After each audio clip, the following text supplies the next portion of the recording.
Assalamualaikum warahmatullahi wabarakatuh. Waalaikumsalam warahmatullahi wabarakatuh.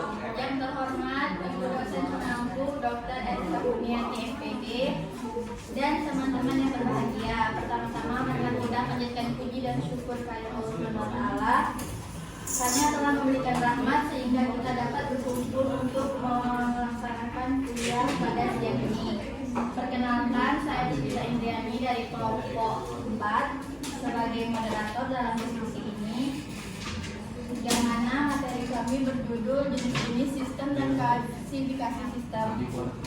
Adapun anggota kelompok kami, saya Yudi Yulianti dengan NIM 07, saya Aktif Sulandari dengan NIM 011, saya Lariswati dengan NIM 010, dan nomornya dengan NIM 019. Baiklah teman-teman, langsung saja saya persilakan untuk saudari Indri membacakan materi yang pertama. Pada saudari Indri, jadi saya akan membacakan materi yang pertama, yaitu konsep sistem. Menurut Murphy, sistem yaitu sekumpulan elemen yang membentuk prosedur-prosedur yang mencari suatu tujuan tertentu. Nah, istilah sistem digunakan untuk banyak hal yang berbeda, terutama untuk pemrosesan data. Sistem menekankan pada prosedur jaringan kerja yang saling berhubungan, berkelompok serta bekerjasama untuk mencapai sasaran yang diinginkan. Nah, sistem bisa berbentuk abstrak ataupun fisik. Sistem abstrak adalah susunan teratur atau suatu gagasan atau konsep yang saling bergantung satu dengan yang lainnya.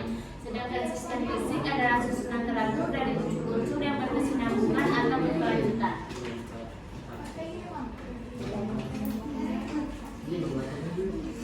Yang kedua yaitu jenis-jenis sistem. Ada 5 jenis sistem. Yang pertama yaitu sistem terbuka. Sistem ini adalah sistem yang dapat dipengaruhi dari luar. Yang kedua ada sistem tertutup atau closed system. Adalah sistem yang dapat berdiri sendiri atau self-contained atau tidak terpengaruh lingkungan luar. Yang ketiga, sistem yang dapat diramalkan adalah sistem yang sesuai dengan yang ditentukan. Yang keempat, sistem yang tidak dapat diramalkan yaitu sistem yang bisa diramalkan tetapi dapat menimbulkan kesalahan ramalan karena suatu keadaan. Sistem kecerdasan yaitu sistem yang tidak terjadi secara alami atau harus diciptakan terlebih dahulu atau juga bisa disebut dengan sistem buatan. Selanjutnya dalam jurnal Heriada 2021 terdapat 3 jenis sistem, diantaranya yang pertama ada kompleks adaptive system atau CAS, yaitu sistem yang bersifat kompleks dan mampu beradaptasi dengan lingkungan. Nah, yang kedua itu ada open closed isolate system. Nah, sistem ini itu interaksinya terbagi atas 3, yaitu sistem terbuka, yang kedua sistem tertutup, yang ketiga sistem yang terisolir, dan yang ketiga itu klasifikasi sistem berdasarkan interaksi lingkungan. Nah, menurut Hester dan Kevin 2014, dia mengelompokkan teori sistem ke dalam 6 jenis, yaitu yang pertama ada General Theory of System atau GST. Teori ini dipelopori oleh Ludwig von Bertalanffy tahun 1956 yang berfokus pada interaksi dalam sistem. Nah, yang kedua itu ada Living System Theory yang merupakan sumbangan ilmu biologi dan sosiologi terhadap teori sistem. Nah, yang ketiga itu ada Matematika Model Theory. Yang keempat ada Cybernetic atau Cybernetika. Teori Cybernetika merupakan konsep regulasi atau kebijakan dan komando atau perintah dalam menjelaskan sistem. Nah, yang kelima ada Social System Theory. Teori ini menggunakan konsep hubungan antara manusia untuk membentuk elemen struktural sistem sosial. Nah, yang keenam ada Filosofi Sistem yang merupakan suatu ilmu yang dapat dipelajari dan memiliki 3 elemen. Yang pertama ada sistem epistemologi, yang kedua ada sistem ontologi, dan yang ketiga ada sistem aksiologi.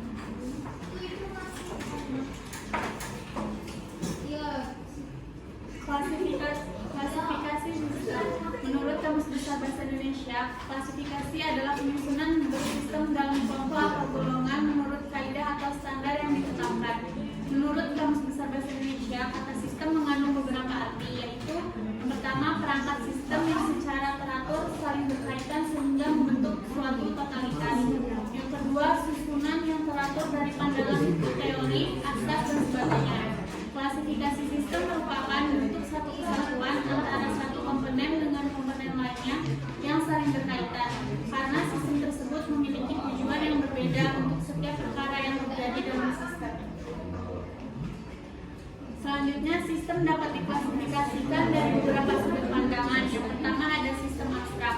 Sistem abstrak merupakan sistem yang berisi konsep atau gagasan yang tidak terlihat secara fisik. Yang kedua, sistem fisik. Sistem ini merupakan kebalikan dari sistem abstrak. Sistem ini ada dan tampak secara fisik. Yang ketiga, ada sistem alamiah.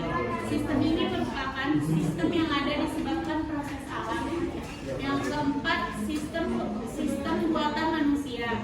Sistem ini terbuat dari hasil karya manusia yang melibatkan interaksi antara manusia dengan mesin, atau biasa disebut human-machine system. Ada pula yang menyebutnya machine system. Yang kelima, sistem deterministik, yaitu sistem ini adalah sistem yang beroperasi dengan cara yang dapat diperkirakan secara tepat dan dapat diketahui interaksi yang terjadi pada tiap bagiannya.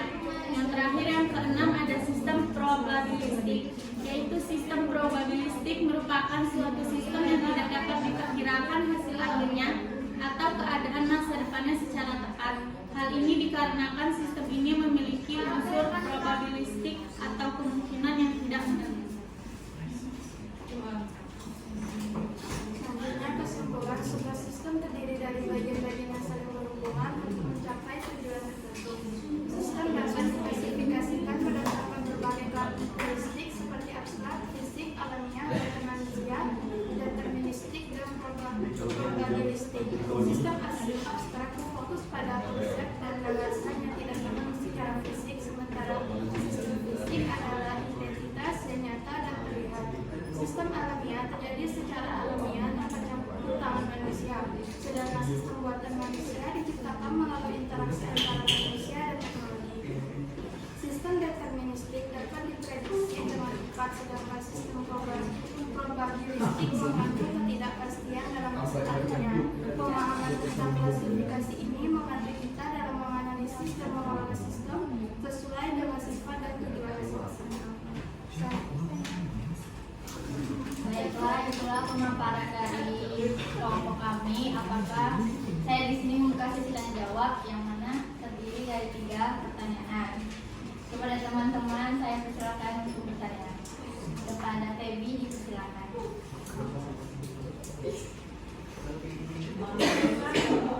Baiklah, saya Febriani dengan Hikmah Buatan ingin bertanya, bagaimana konsep general sistem teori membantu dalam memahami perilaku dan interaksi dalam sebuah sistem? Kepada Nesya dipersilakan. Baiklah, saya Febriani dengan Hikmah Buatan ingin bertanya, tolong berikan contoh dari sistem yang dapat diramalkan dan bagaimana pengaplikasian sistem tersebut dalam pendidikan.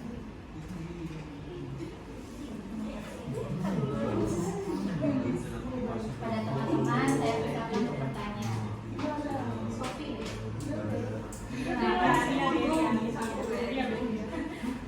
Kepada Nila dipersilakan.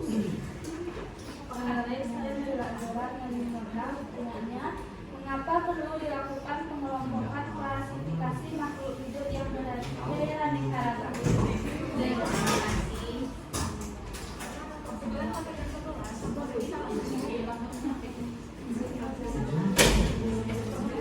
Baiklah, izinkan kelompok kami untuk mendiskusikan pertanyaan dari teman-teman.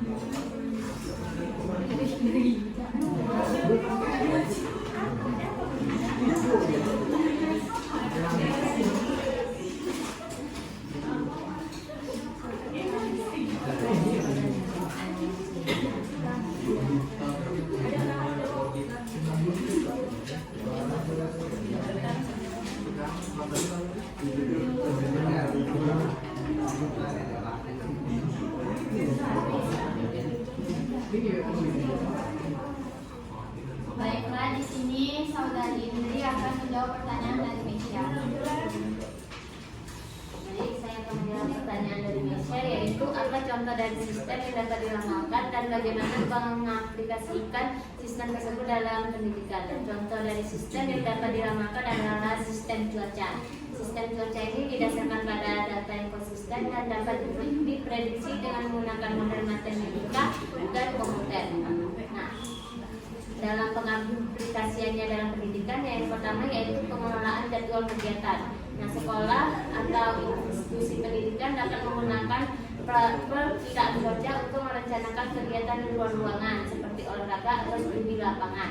Nah, yang kedua, pembelajaran kontekstual, yaitu guru sains dapat mengajarkan tentang sistem cuaca dan meteorologi, yaitu dengan memanfaatkan data perkiraan untuk menunjukkan bagaimana fenomena alam ini terjadi dan dapat diprediksi. Nah, yang terakhir, penyesuaian operasional. Sistem pendidikan dapat mengembangkan rencana darurat berdasarkan prediksi cuaca, seperti menyiapkan program pembelajaran jarak jauh atau menyesuaikan transportasi sekolah selama kondisi cuaca buruk. Baik, bagaimana pada Mesya, apakah pertanyaan sudah tepat? Bagi teman-teman, apakah ada yang ingin menambah atau menambah pertanyaan dari Mesya?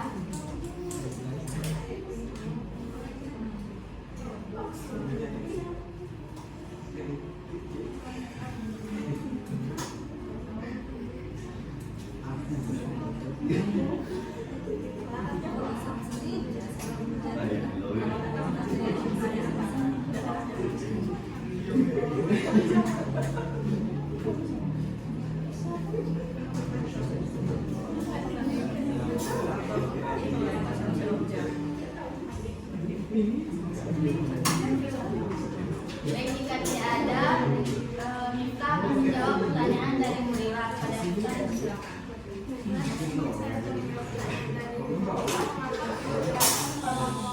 Pengelompokan klasifikasi makhluk hidup yang beraneka ragam. Pengelompokan klasifikasi makhluk hidup yang beraneka ragam dilakukan untuk beberapa alasan, yaitu yang pertama memudahkan pemahaman dan penelitian. Klasifikasi makhluk hidup memudahkan dalam mempelajari dan memahami berbagai jenis makhluk hidup yang sangat beragam. Yang kedua, mengetahui hubungan kekerabatan. Klasifikasi makhluk hidup membantu mengetahui hubungan kekerabatan antara makhluk hidup satu dengan yang lainnya. Yang ketiga, mengembangkan sistem nama ilmiah. Dengan sistem klasifikasi, makhluk hidup diberi nama menggunakan sistem binomial, nomenklatur, atau tata nama ganda berdasarkan spesiesnya. Hal ini membuat pengenalan dan identifikasi makhluk hidup lebih sistematis dan akurat.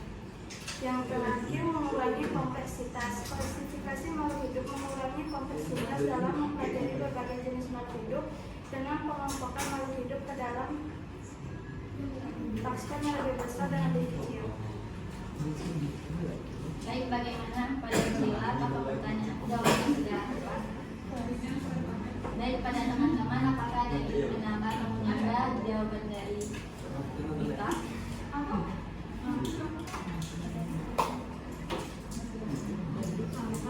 Oke, jika tidak ada, Agnes akan menjawab pertanyaan dari Feby. Kepada teman-teman, mohon maaf, bolehkah menghargai kami yang sedang presentasi?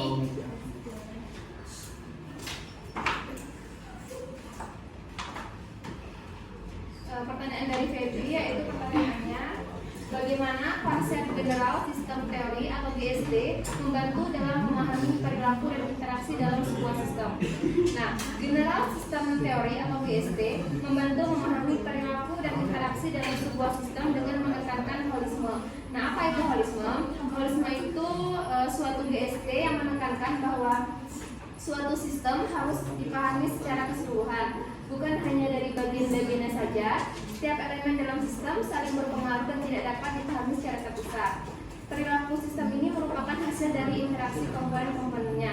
Nah, contohnya itu dalam sebuah organisasi pendidikan, perilaku keseluruhan sekolah tidak hanya ditentukan oleh guru atau siswa saja, tetapi oleh interaksi antara guru, siswa, kurikulum, manajemen sekolah, dan lingkungan eksternal. Terima kasih. Bagaimana pada saudara Feby, apakah jawaban sudah tepat? Baiklah, itulah presentasi dari kelompok kami. Kami akhiri. Wassalamualaikum warahmatullahi wabarakatuh. Waalaikumsalam warahmatullahi